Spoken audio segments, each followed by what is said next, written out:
Alright, now I ain't gonna hold you because this video was not planned. I just got off work, so I'm looking like this, and you're just gonna have to deal with it because I just want to get this video filmed, get my frustrations out there on video, and then I can continue with my day. So I'm sure by the thumbnail you know what's going on, so let's not dilly-dally any further. So I filmed this video fresh off work, very angry. It was very ranty and yelly, and then when I edit it, I would think about stuff that I forgot, and then I went to upload it and I would think about something else I forgot. This happened multiple times. So anyway, this video is going to be kind of weird because part of it will be from the original recording, and then part of it will be me doing this like voiceover, where there's parts where I just think I have a clear argument now, or just something better to say than what I was saying. Not like I'm saying ranting isn't great, because it is, and that's why I'm gonna leave in my dramatic reading of these reviews, but I just wanted to add these other things in. Anyway, it's very early in the morning and I'm very tired, so I'm sorry if I sound like this. Anyway, okay, to the video. So, good sis Mayana shared on Twitter, which is great because I am never on Instagram, so I wouldn't have seen this. I don't follow this person anyway. But anyway, a reviewer, I think they're 23, they are white, and from Germany, read BABEL by R.F. Kuang. Many of you know I love BABEL. A lot of people love BABEL, some people didn't. That's very valid. And she wrote a review. The review in question gave BABEL 0 stars. Not 3, not 2, not 1. 0 stars is what she gave BABEL.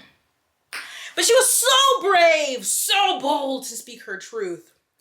And so here's some of what she said on Instagram. Of course, now her story or her page is private, but of course I got my screenshots before that happened. So let me read it for you. BABEL, R.F. Kuang, 0-star review in the slides. I've been debating a lot lately if I'm courageous enough to send my review into this huge pool of positive praise. This book made me question myself and my right to exist.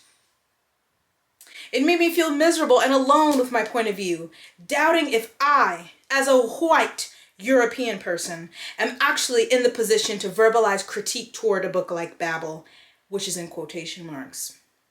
That is the reason why I decided to share, so other people experiencing a similar experience get the chance to find one review more that will assure them that they're not alone. This is not against people who love this book, and I do not want to start a fight or something. We're adults and should be able to talk and debate in a productive way with each other. Looking at the person who blocked my friend because she commented having doubts about BABEL under their post. If you haven't yet read this book and usually have a similar taste to mine, do yourself a favor and avoid. This is a safe space to discuss books, and I want to encourage people to share any kind of opinions as long as they're not harmful or offensive towards others, in a polite way. And I want to thank everyone who has been encouraging me lately to share about my upsetting BABEL experience, since I seriously lost my courage and joy for a bit after reading this book. P.S. The last slide says, book in quotation marks, obviously wanted to write BABEL. Very artsy photo of her holding BABEL. Oh, not my cup! Oh, it didn't spill. Okay. Now we start with her review. So, warning, this review does have spoilers. So be warned if you have not read this book. Okay, this will contain spoilers since I'll expose what I consider highly problematic about this book. If you can't or don't want to handle me criticizing a book you love, do not read this review. This book was promoted as a thematic and tonal response to The Secret History by Donna Tartt and Jonathan Strange and Mr. Norrell by Susanna Clarke. But those books are nothing alike, and the comparison irritated me. BABEL, or The Necessity of Violence, by R.F. Kuang, claims to be a book criticizing colonialism, racism, and general discrimination, which is a really good thought. Sadly, the book reaches its intent by promoting racism to fight racism and violence to obtain a positive social change, which I consider highly problematic and toxic. The characters. At first, I need to point out the characters felt incredibly flat to me, since they do not really have a personality. Their personality traits are exclusively defined by their color of their skin, which means that Victoire, Rami, and Robin are presented as the good, oppressed, and discriminated characters since they are people of color, while Letty is immediately presented as the wicked and evil white character doomed to betray her friends, who only tolerate her in the group since they have to study together. I believe that R.F. Kuang is trying to process her hate against white people in this book, making almost every white character turn out naturally evil in the end. Professor Kraft doesn't count since he's barely a character. Letty is described as racist and cast out by her friends in the end because she has remorse about covering up a murder. She also criticized for not understanding her friend's struggle, for she is white, but to me it seemed as if her friends never even seriously tried to explain it to her. In one scene, Letty convinces her friends to join her university party, while they originally did not want to go since they fear being discriminated by the other white students. During the party, Victoire and Letty almost get assaulted by rude male students and are saved by Robin and Rami. Letty gets all the blame since it's her fault Victoire was in danger, convincing her to go to the ball. In no moment there is mention that also Letty has almost been assaulted. Letty is blamed for ignoring the danger in which she puts her friends in and for not treating them special for being people of color. I believe that Letty is actually one of the few characters not being racist, and she treats her friends like she would treat every other person and wants them to make normal student experiences.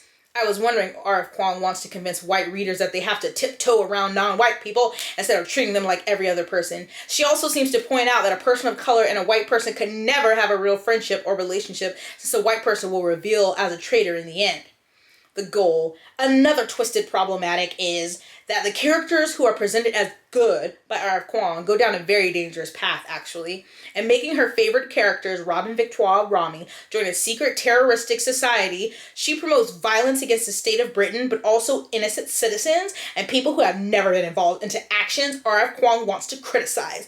To make the British government listen to them, they decide to barricade themselves in the university tower to keep silverware locked up, which could be compared to switching off the internet to a state today.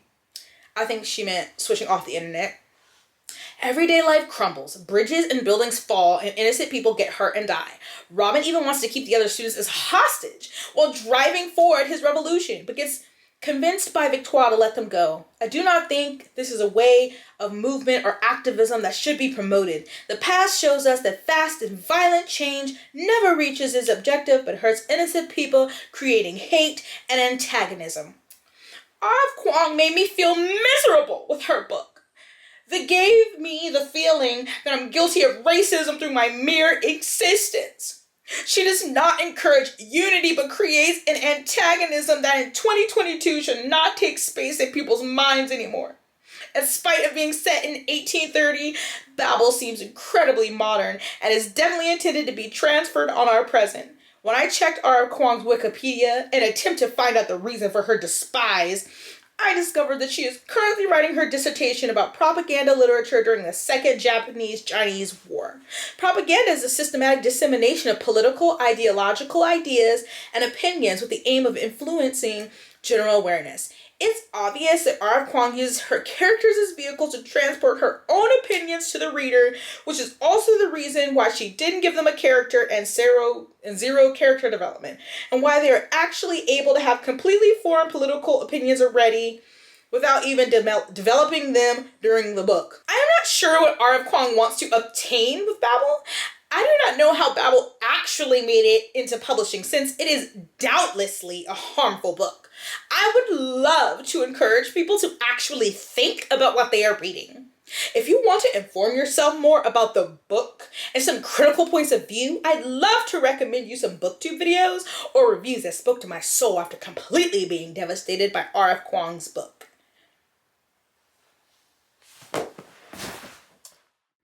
Just want to LOL for a little bit, because it's like, did you really not read the book when she's talking about violence? Because Robin did not want to be involved with the quote-unquote more violent group for so long. He wanted to believe that going to university and learning and being able to work would, be a more peaceful way to change? Like, did you miss that part? I don't think you read this. I have to be fair, this person is German, so I'm doubting that English is their first language, so, you know, it was a struggle to get through it, but whatever. I love that she has literary critic in her Instagram bio. That's fun. Also, there was one other person that I got screenshots of who shared her review, and this person said, FYI, I think this book is racist in its depiction of most of the characters, not just the white women. Letty was the most blatant example, and her arc was completely predictable. Overall, this book was awkward in its handling of everyone. Sorry, but her grasp on history isn't great. To which you'll say, it's fiction. You're right. It's still terribly inaccurate with its historical grounding. The magic system is as basic as you can get. People were telling me I should read better books, and I agree. I should have never picked up this trash. This is the other person under, because that was a story, and this is under an Instagram post. It says, when I picked up BABEL, I didn't have high hopes, but thought it would probably be a fun romp and an easy YA adjacent fantasy book to leaf through while I start university again. Instead, what I found was a book that was neither fantasy nor historical fiction. It read like Kwong's manifesto. Like her declaration that despite spending years of her life in the ivory towers of the fanciest universities in the world, she's not like other scholars. She's a cool scholar. Everything in this book was painfully obvious from start to finish, from her cohort of ethnically diverse characters who are all caricatures, to her endless condescension toward white people, to her apparent belief in the justice of violent revolution. It was a shambles. What bothers me the most is that people will read this and swallow everything she says while calling this book important, for no other reason than that it tackles racism. When I was reading this book, it just felt racist towards white people. Like, she boiled them down to the essence of they're selfish and they will never stand up for us, and even if they do, it will never be for the right reasons. What an excellent message for your readers. And of course, the same person shared the first person's review and said, I think this is a very brave review, not because I agree with it or because I think it's true or factual. I think it's brave because the backlash that's resulted was so predictable. People want to have difficult conversations all the time, but once they get started online, there's no room to breathe. If you're going to reply to me that you don't care about white tears because people of color have had it worse, don't bother. You've made yourself perfectly clear by bombarding my comment section with accusations. You already decided I'm a bad person. I deserve to be dragged. We get it. You're very concerned with creating a better world, which is why you're harassing people you've barely heard of online. I never agree with harassing people online. I don't think that's not wise. And I would advise you not to go interact or send messages, comment, or whatever to these people. Because one, it's just not nice. Like, we don't need to do that.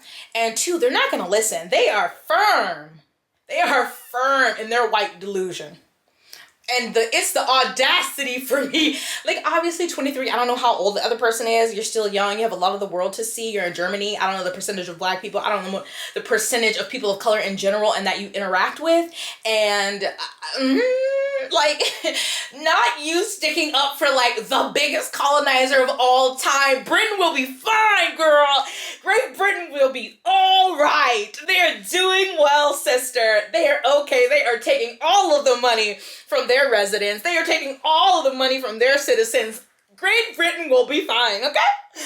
There are so many Independence Days, Freedom Days, Revolution Days in so many countries around the world because why? They were colonized by Great Britain. So Great Britain will be okay. Have you ever been to the British Museum or any museum really in countless countries? And then you see things that are not from that country. You know where they came from. Other countries. They stole their stuff. So they will be all right.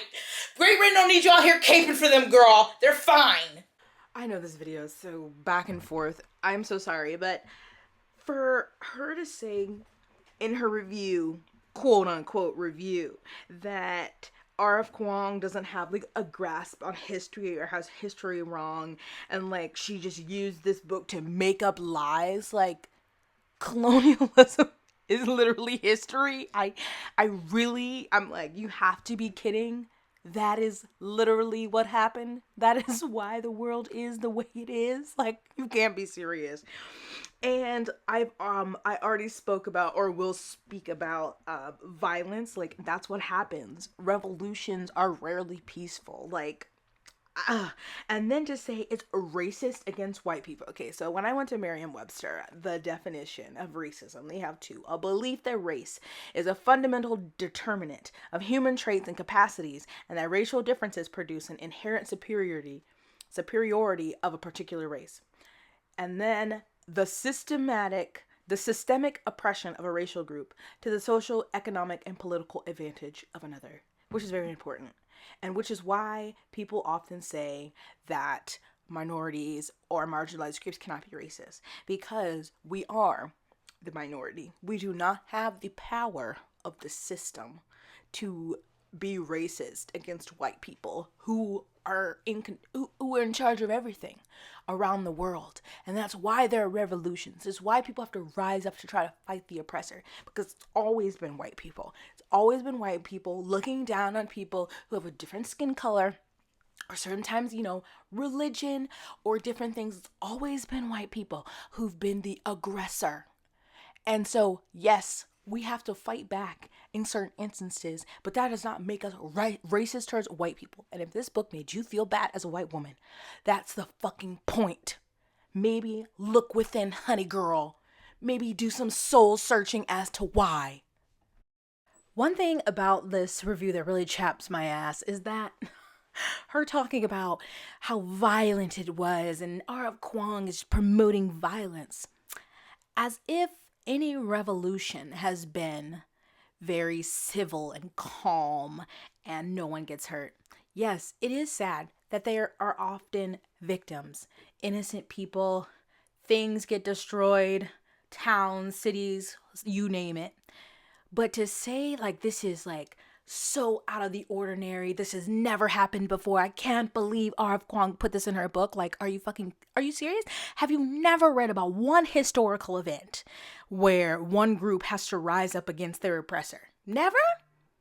Is it always just a kumbaya moment? Like, them words just went like this. They didn't even go in. They just went in front of your face, and you were just like, oh no, not the white girl being looked down upon. And let me go back. She said something in one of her... She also seems to point out that a person of color and a white person can never have a real friendship or relationship, since the white person will reveal as a traitor in the end. Now, this book, of course, is set in the 1800s, which relations between white people and people of color, relationships, friendships, were obviously harder thing to come by because of racism. But to say that R.F. Kuang is trying to portray that white people and people of color can never be friends or can never be in a relationship because in the end the white person will end up betraying them is both true and false. Like, there are white people who have been, waking up and realizing their privilege and challenging that stuff every day and are working to be better. But there are some who will befriend you and may seem genuine, but when push comes to shove, or when something makes them uncomfortable or is jeopardized, they are going to turn on you. They are going to use you as a scapegoat. They are going to, start revealing themselves to be who they are. So that's not like the assertions in this review make it seem like this has never been stated in any piece of media ever, or that it doesn't happen in real life. That's what's really getting me. Like, how out of touch with life are you? Come on. So please, look within. Maybe get off Instagram, get off TikTok, maybe go outside. Maybe touch some grass. Maybe go to the library. Get you some books. And please learn something. Maybe you need to read some nonfiction for a while. Why don't you go back to that time period? Since you said that Rebecca doesn't have a grasp on history, why don't you go to the library, get you some research? Why don't you write a few papers just for funsies on that time period? Why don't you go get yourself a doctorate or a master's degree and all of these different disciplines, huh? Why don't you go do it since you know so goddamn much? Show us a tutorial since you know what the fuck you doing.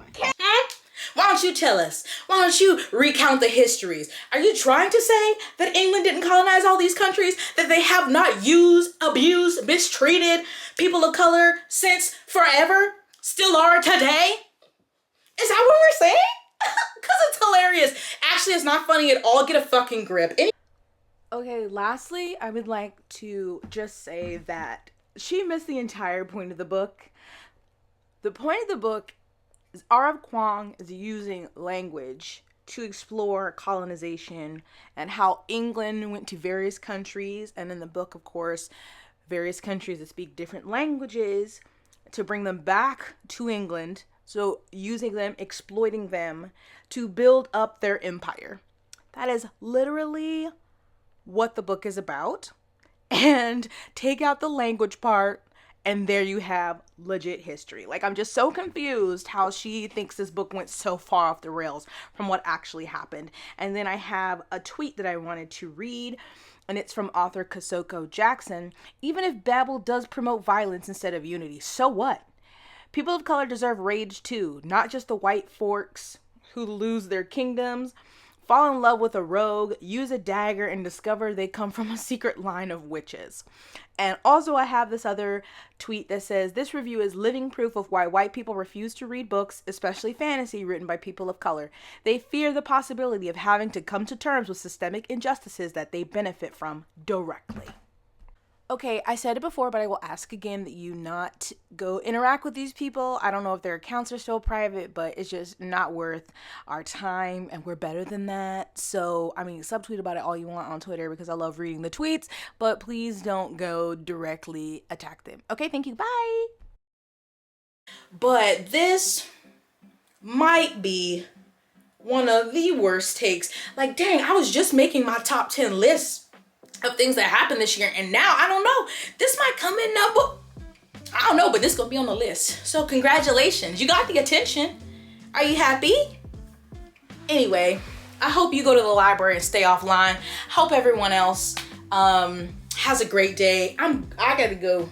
It's hot under this hair light, but I thank you for watching. Stay blessed, hydrated, moisturized, and sunscreen, and I'll see you in my next one. Bye.